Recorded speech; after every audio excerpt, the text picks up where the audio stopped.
الحمد لله نحمده ونستعينه ونستغفره ونؤمن به ونتوكل عليه ونعوذ بالله من شرور أنفسنا ومن سيئات أعمالنا من يهده الله فلا مضل له ومن يضلل فلا هادي له ونشهد أن لا إله إلا الله وحده لا شريك له ونشهد أن محمدا عبده ورسوله صلى الله تعالى عليه وعلى آله وأصحابه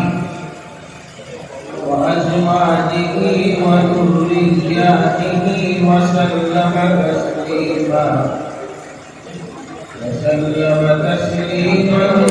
تسليما كثيرا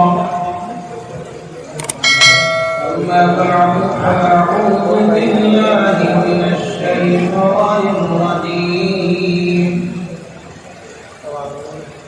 بسم الله الرحمن الرحيم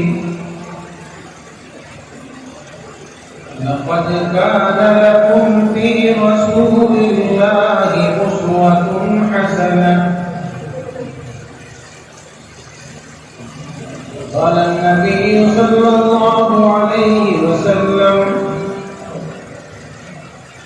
لا يؤمن أحدكم حتى يكون هواه تبعا لما جئت به صدق الله وصدق رسوله النبي الكريم رب اشرح لي صدري ويسر لي أمري واحلل عقدة من لساني يفقهوا قولي رب زدني علما اللهم صل على سيدنا محمد وعلى آل سيدنا محمد وبارك وسلم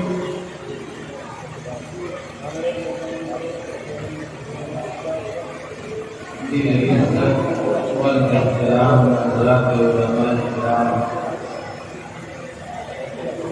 بزرگوں بھائی بھائیوں اور پیارے بچوں اللہ تبارک و تعالی کا فضل اور احسان ہوا کہ اس نے مجھے اور آپ کو ایک دینی بدل کے اندر دینی محفل کے اندر شرکت کی توفیق سے نوازا دین کی باتوں کو سننا دینی محفلوں کے اندر شرکت کرنا یہ اللہ کی بڑی نعمت ہے اور اس نعمت کی ہمیں قدر کرنی ہے ماشاءاللہ آپ کافی دیر سے اپنے پروگرام کو سن رہے ہیں ابھی چند لمحات پہلے ہونہار اور نوجوان محرر مفتی محمد مجاہد صاحب سلامہ پرزور کتابت آپ ان کی سن رہے تھے اور قرآن کریم کے عنوان پر انہوں نے بہت اچھے انداز میں اپنا خطاب آپ کو سنایا حقیقت میرے بھائیوں یہی ہے کہ جب تک ہمارا رشتہ قرآن سے مضبوط نہیں ہوگا قرآن کو ہم مضبوطی کے ساتھ نہیں تھامیں گے اس وقت تک صلاح و فلاح کا تصور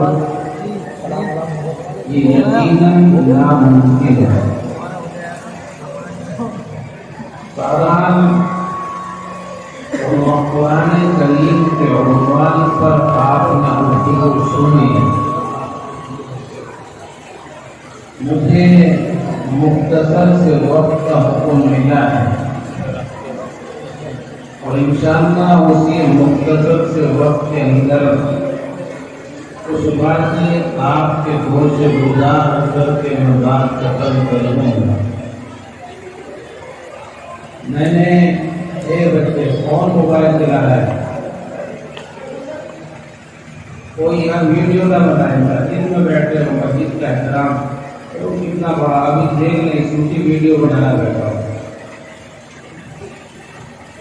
عجیب تماشا بنا، مسجد کو دیکھتے ہیں کہیں دیکھتے ہیں، پیدا ہوتے ہوئے موبائل کا شوق، موبائل کی ویڈیو ایک تماشا بنا دیتے ہیں۔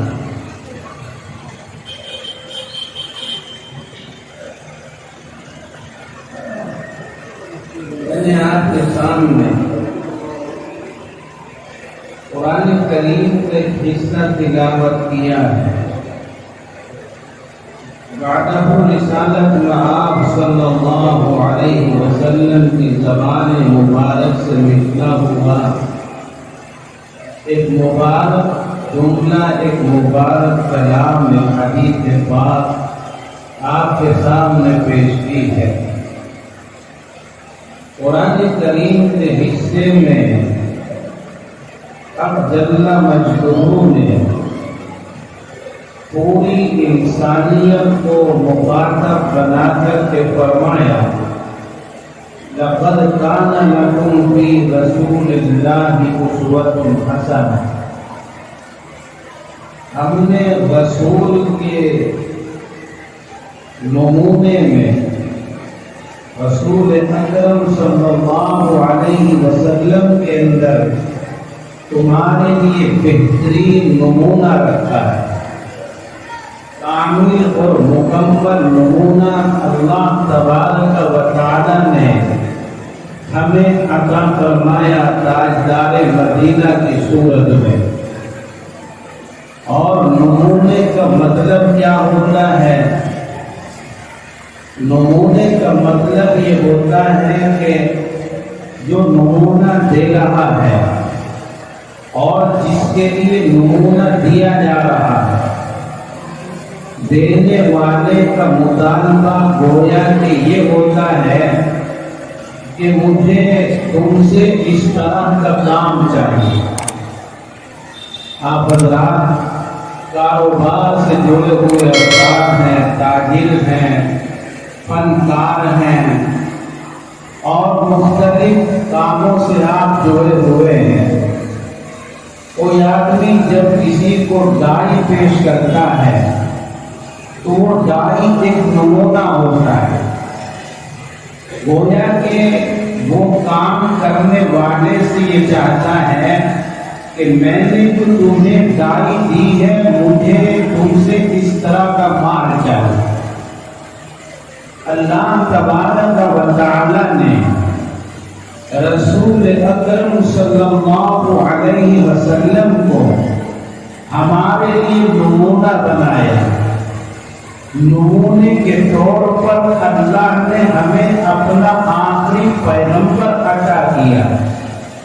اس کا مطلب یہ ہوا کہ ہمارا مالک، ہمارا خالق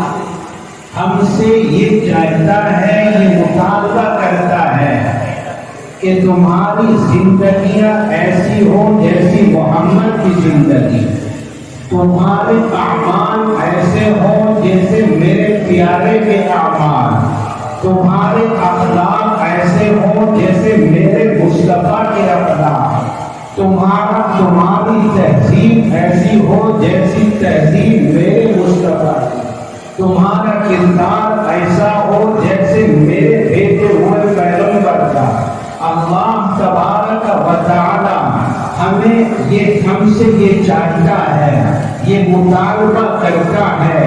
کہ میرے جتنے بندے ہیں، محمد عربی کو جتنے ماننے والے ہیں، ان کا کلچر، ان کی تہذیب، ان کا کردار، ان کا اخلاق، ان کے اعمال و افعال، ان کی گھریلو زندگی، ان کی باہری زندگی، ان کی سیاسی زندگی، ان کی سماجی زندگی، ان کی تجارت، ان کی زراعت، ان کی ملازمت اور تمام کے تمام کام میرے بھیجے ہوئے زمانے کے مطابق ہو جائیں، یعنی جس پیغمبر کو میں نے انسانیت کی فلاح کے لیے، انسانیت کی کامیابی کے لیے بھیجا ہے، اس نے جو اصول پیش کیے ہیں، اس نے جو طریقہ پیش کیا ہے، میرا ہر بندہ اس طریقے کے مطابق کام کرنے لگے، اس طریقے کے مطابق اپنی زندگی کو گزارنے لگے۔ ہمارا رب ہم سے یہ چاہتا ہے، ہم سے مطالبہ کرتا ہے، تو بڑا سوال یہ پیدا ہوتا ہے، کیا ہماری زندگی کی جو ضروریات ہیں، ہم جن شعبہ جات سے تعلق رکھتے ہیں، کیا ہر شعبے سے متعلق، کیا ہماری ضروریات کے تمام مسائل، تمام چیزوں کا حل ہمیں نبی کی زندگی میں ملتا ہے؟ ہمارے جو تقاضے ہیں، کیا ان تقاضوں کے تعلق سے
میرے مصطفیٰ نے ہمیں یہی سبق پڑھایا تھا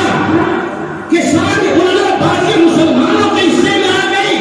کیا ساری شیطانیت، ساری بدماشی، ساری عیاشی اور ساری تباہی کے کام اسی قوم کے لیے رہتے؟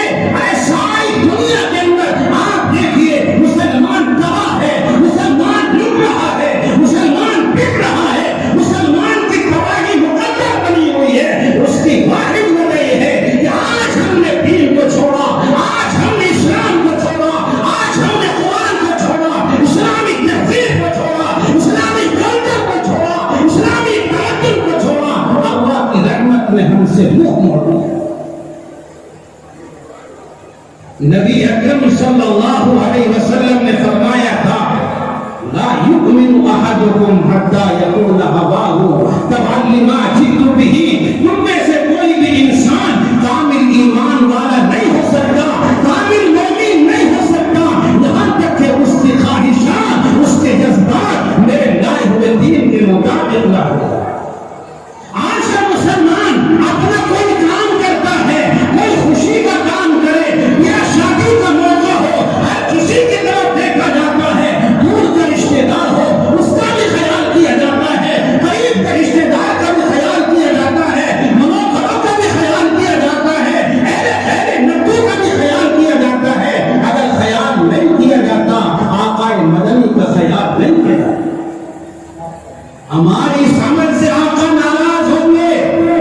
خفا ہوں گے یا راضی ہوں گے، کبھی اس مسلمان کو اس کی توفیق نہیں ہوتی، اس کی طرف ذہن نہیں جاتا. پھر شور مچاتے ہیں، روتے ہیں، شکوے کرتے ہیں، تبصرے کرتے ہیں کہ ہم تباہ ہو رہے ہیں، لوٹ رہے ہیں، بک رہے ہیں، ہمارے اوپر تباہیاں منڈلا رہی ہیں. میرے بھائیوں، تباہیوں کو تو دعوت ہم نے دی، بربادی اپنے سروں پر ہم نے خود مسلط کی ہے. یہ سارا نظام کائنات جو درہم برہم ہو رہا ہے ہمارے اعمال بد کا نتیجہ ہے. اللہ تبارک و تعالیٰ نے قرآن مقدس کے اندر فرمایا ظہر الفساد فی البر والبحر بما کسبت ایدی الناس. اللہ پاک قرآن کے اندر فرماتا ہے وما اصابکم من مصیبت فبما کسبت ایدیکم ویعفو عن کثیر. جو مصیبتیں آتی ہیں، جو پریشانیاں آتی ہیں، یہ انسان کے اعمال بد کا نتیجہ ہے. آج ہم نے اپنے اعمال کو خراب کیا،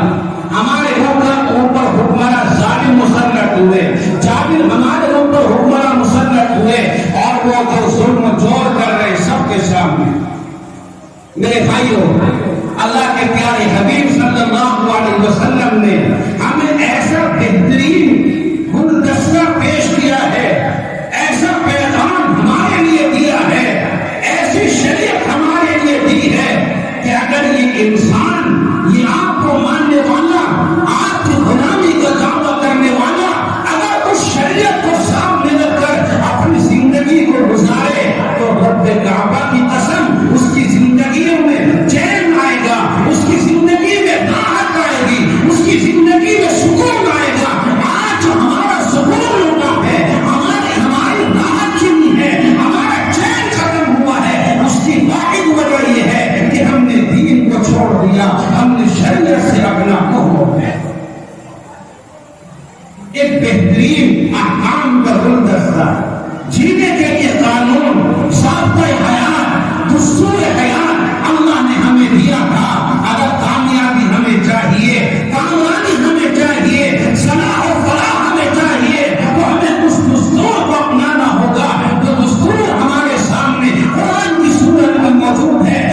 ومن لم يستطع فبلسانه،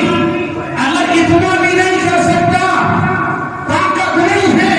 ہمت نہیں ہے، جرأت نہیں ہے، وسعت نہیں ہے، برائی کو ہاتھ سے نہیں روک سکتا، میرے مصطفیٰ نے فرمایا ومن لم يستطع فبلسانه، چاہیے کہ وہ برائی کو اپنی زبان سے روکے، زبان سے کہے کہ بھئی آپ تو یہ کام کر رہے ہو، برائی کا کام ہے، یہ گناہ کا کام ہے، یہ پاپ ہے، اللہ کی نافرمانی ہے، اللہ کے ساتھ بغاوت ہے، یہ ذمہ داری بنتی ہے۔ اور اگر اتنا بھی نہیں کر سکتا، زبان سے منع بھی نہیں کر سکتا، زبان سے بھی نہیں روک سکتا، تو پھر میرے مصطفیٰ نے سب سے ادنا درجہ ارشاد فرمایا ومن لم يستطع فبقلبی، اور اگر کوئی ایسا بھی نہیں کر سکتا، اتنی بھی طاقت نہیں ہے، تو چاہیے کہ اسے اپنے دل کے اندر برا جانا، اور دل کے اندر برا جاننے کا مطلب یہ ہے کہ اس سے اپنے آپ کو بچائے۔ اگر ایسے پروگرام میں شرکت کر رہا ہے جہاں ڈانس ہو رہا ہو، ڈی جے بج رہا ہو اور خرافات کو انجام دیا جا رہا ہو، وہاں شریک ہو رہا ہے، اس کا مطلب یہ ہے کہ وہ تینوں طبقوں میں سے کسی طبقے کے اندر نہیں ہے۔ اور میرے مصطفیٰ نے فرمایا تھا وَذَلِكَ أَضْعَفُ الْإِيمَانِ، یہ دل سے برا جاننا یہ ایمان کا سب سے کمزور درجہ، سب سے کمزور درجہ ہے۔ میرے بھائی اور بزرگوں، ہم اپنے آپ کو سنواریں اور نبی اکرم صلی اللہ علیہ وسلم کی زندگی میں جو ہمارے لیے نمونہ تھا، اللہ کے نبی نے جو ہمارے لیے دستور پیش کیا تھا، اس دستور کے مطابق ہم زندگی گزاریں گے، دنیا میں بھی کامیاب رہیں گے، آخرت میں بھی کامیابی ملے گی۔ اللہ تعالیٰ سے دعا ہے اللہ تبارک و تعالیٰ ہم سبوں کو اپنے لاڈلے پیغمبر کی پیش کردہ شریعت کے مطابق جینے کی، زندگی گزارنے کی، ہر عمل کو انجام دینے کی اللہ ہم سب کو توفیق نصیب فرما دے۔ وآخر دعوانا الحمد للہ رب العالمین۔